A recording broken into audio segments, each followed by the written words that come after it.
নমস্কাৰ মই অংকিতা কি খবৰ আপোনালোকৰ আশা কৰো আপোনালোক সকলোৱে ভালে আছে আৰু আজি ওলাইছো মই তুমজাং পিক যাবলৈ আৰু এইটো হৈছে তুমজাং পিকৰ প্ৰথমটো ভিডিঅ' এয়া আমি আহি পালোহি যোৰহাটৰ ৰেল ষ্টেচন টিকেট কেইটা কাটি পেলাই আমি এতিয়া বহি আছো মানে এতিয়া গেম খেলিব লৈছে মই কিন্তু এটো গেম খেলিব নাজানো আপোনালোকে জানে না নাজানে কমেন্ট সেকশনত জনাব আৰু এইখিনি হৈছে আমাৰ ক্লাসমেট খিনি বাকি কেইটামান আছে এতিয়া আমি আহি পাই গলোহি লামডিং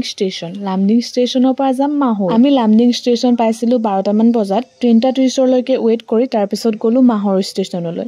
ষ্টেচনলৈ যাওঁতে আমি জেনেৰেলত সিট কাটিছিলো তো সিট নাপালো এতিয়া থিয় হৈ গৈছো আমাৰ অৱস্থাটো চকচোন কেনেকুৱা হৈ গৈছে তাৰপিছত উপায় নপায় মই তলতে ভুই দিলো এফালে জুনিয়ৰটো হৈ গৈছে সুবাইও আছে কিবা কিবি দে তাৰ পাছত নেক্সট ডেষ্টিনেচন এডোখৰ পাই গলোহি ইয়াৰ পৰা মানে আমি ষ্টাৰ্ট কৰিম ট্ৰেকিংটো ষ্টাৰ্ট কৰিবলৈ হলে গ্ৰুপ এন্ট্ৰি কৰিব লাগিব গ্ৰুপ এন্ট্ৰি কৰোতে আমাক লৈছিলে 200 আৰু ইয়াৰ পৰা আমি আমাৰ ট্ৰেকিং ষ্টাৰ্ট কৰি দিলো আপোনালোকক মই ডিটেইলছত এটা ভিডিঅ' আপলোড কৰি দিম ক'ত কিমান পইচা খৰচ কৰিলে কিমান বাজেটত আপোনালোকে তুমজাং পিক গৈ ঘূৰি আহিব পাৰিব তো তাৰ বাবে আপোনালোকে মোৰ চেনেলটো সাবস্ক্ৰাইব কৰি ল'ব পিছে তুমজাং পিকলৈ যাবলৈ দুটা ৰাস্তা আছে এটা ৰাস্তা ভিলেজেদি যাব পাৰি আৰু এটা ৰাস্তা আছে পিকৰ ফালে যাব পাৰি আমি গৈছিলো ভিলেজেদি আমি আকৌ ভিলেজত আছিলো তো সেই কাৰণে তাতে অকনমান ৰেষ্ট কৰিলো তাৰ পাছত ভিলেজৰ পৰা আকৌ আমাৰ ট্ৰেকিং ষ্টাৰ্ট কৰি দিলো পিকৰ ফালে অলপমান টান হৈ যায় যোৱা ৰাস্তাটো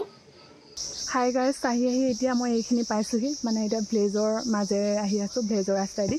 ডাইৰেক্ট পিকৰ ফালে যোৱা নাছিলো বলকচোন আপোনালোকক দেখুৱাই আছো নেক্সট ভিডিঅ'ত লগ পাম আজিলৈ আহিছো বাই